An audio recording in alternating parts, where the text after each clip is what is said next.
इधर अजान जब निखिल के बारे में इन्वेस्टिगेट कर रहा था, तब उसे पता चला कि निखिल के कॉलेज से कोई टूर गया ही नहीं था। तो फिर निखिल उस दिन आखिर गया कहाँ था? ये पता करने के लिए अजान ने निखिल से बात करना ही सही समझा, क्योंकि निखिल दिल्ली में ही था। तो अजान ने फोन पर बात ना करके उससे मिलने और मिलकर पूछताछ करने का निश्चय किया। अजान ने निखिल को कॉल करके अपने पास मिलने के लिए बुलाया। निखिल तो इस दिन के लिए पहले से ही मेंटली प्रिपेयर होके बैठा था, इसलिए वो अजान से मिलने पहुंच गया। पहले थोड़ी फॉर्मल इंफॉर्मेशन लेने के बाद अजान ने उससे टूर के बारे में पूछा। निखिल बोला, हाँ टूर पर तो गया था, बट कॉलेज की तरफ से नहीं। हम 8-10 लड़कों का ग्रुप था जिन लोगों ने अपना प्राइवेट टूर प्लान किया था, लेकिन हम लोग कॉलेज से ही गए थे, इसलिए वैशाली और सौम्या को ऐसा लगा कि टूर कॉलेज की तरफ से गया है। साहिल की बात सुनने के बाद अजान ने निखिल से कहा, अच्छा ठीक है, क्या तुम अपने टूर की डिटेल्स बता सकते हो कि तुम लोग कब कहाँ गए, और तुम्हारे साथ जो भी लड़के थे उनके सारे नाम, एड्रेस, फोन नंबर मुझे लिख कर दे दो। अजान के इस सवाल पर निखिल सोच में पड़ गया। अजान ने जब निखिल की इंफॉर्मेशन निकाली, तब अजान को यह भी पता चल गया था कि निखिल जिस फ्लैट में रहता है वो सुमित का ही है। इसलिए निखिल से दूसरा सवाल अजान ने यही पूछा, सुमित को कैसे जानते थे? निखिल ने कहा, हम दोनों ने साथ में ही मेडिकल की तैयारी की थी, तब से वो मेरा दोस्त था, और अब मैं जिस फ्लैट में रह रहा हूं वो सुमित का ही था। बस इतनी ही जान पहचान थी। अजान ने निखिल से आगे पूछा, आखिरी बार सुमित से तुम्हारा मिलना कब हुआ था? तो निखिल ने सोचते हुए जवाब दिया, इतना याद नहीं है, क्योंकि अब वो मेरे साथ नहीं था और ना ही मेरे कॉलेज में। अब अजान ने सुमित के मोबाइल के बारे में निखिल से पूछा, अच्छा ये बताओ, सुमित का जो रजिस्टर्ड नंबर था उसकी लास्ट लोकेशन तुम्हारे फ्लैट की पाई गई है, और वहां आसपास वो मोबाइल मिला नहीं। सुमित की डेड बॉडी के साथ भी कोई मोबाइल नहीं था। इसके बारे में क्या कहना चाहोगे? इस सवाल पर निखिल बोला, हाँ हो सकता है, सुमित अक्सर उस तरफ आता रहता था, जब उसका मन होता था तब आ जाता था, लेकिन लास्ट टाइम कब आया ये मुझे याद नहीं है। और रही मोबाइल की बात, तो उसके पास तो कई सारे मोबाइल थे और कई सारे नंबर, मुझे इस बारे में कोई जानकारी नहीं है। निखिल की बातों से अजान बिल्कुल भी सेटिस्फाइड नहीं हुआ। उल्टा उसे इस बात का यकीन हो गया कि हो ना हो इस केस के सारे तार निखिल के फ्लैट से ही जुड़े हैं। इसलिए सर्च वारंट लेकर अजान ने निखिल के फ्लैट की तलाशी के लिए अपनी टीम को भेज दिया।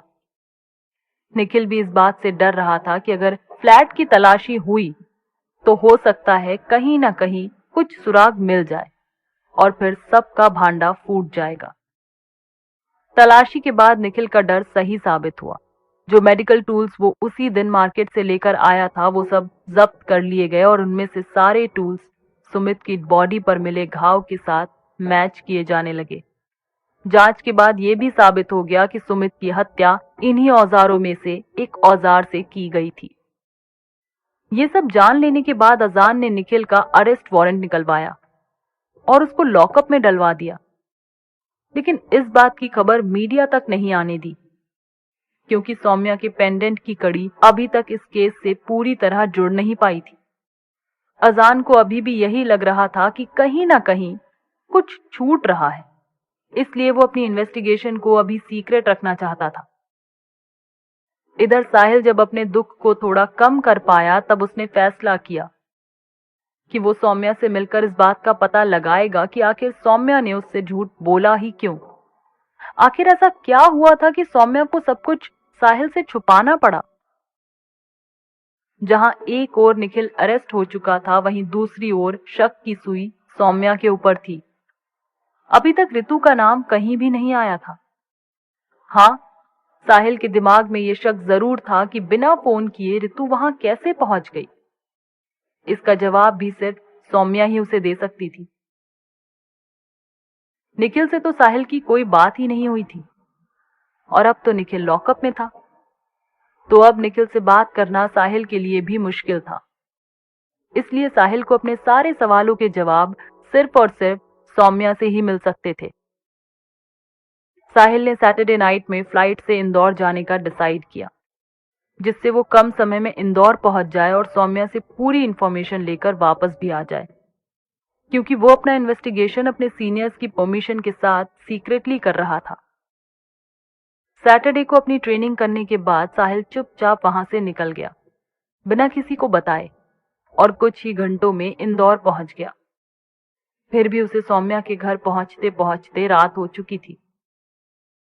सौम्या के यहाँ सब लोग सो रहे थे।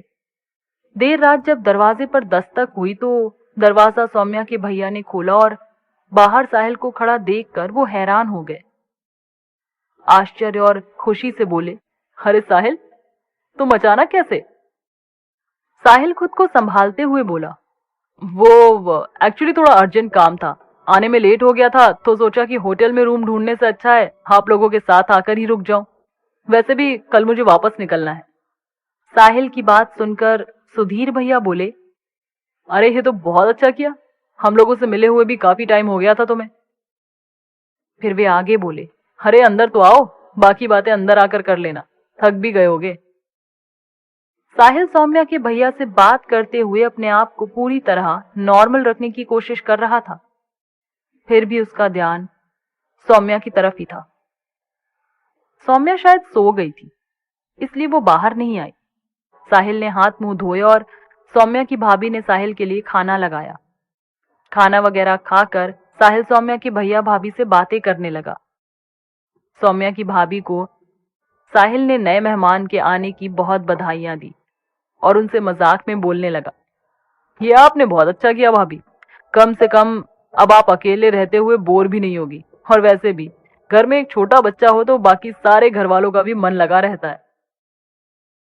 साहिल की बात सुनकर सौम्या की भाभी हंसते हुए बोली, हाँ ये तो सही कह रहे हो साहिल, पर हमारे यहाँ तो सौम्या भी किसी बच्ची से कम नहीं है, पल पल में उसका मूड बदलता रहता है, और वो बिल्कुल छोटे बच्चों की तरह मासूम भी है। सौम्या की बात आने पर साहिल बोला, तब तो 2 बच्चे हो जाएंगे आपके पास। ये सुनकर सौम्या के भैया भाभी साहिल की तरफ देखकर पूछने लगे, क्यों, सौम्या तो तुम्हारे साथ चली जाएगी ना? इस सवाल का जवाब क्या देगा साहिल?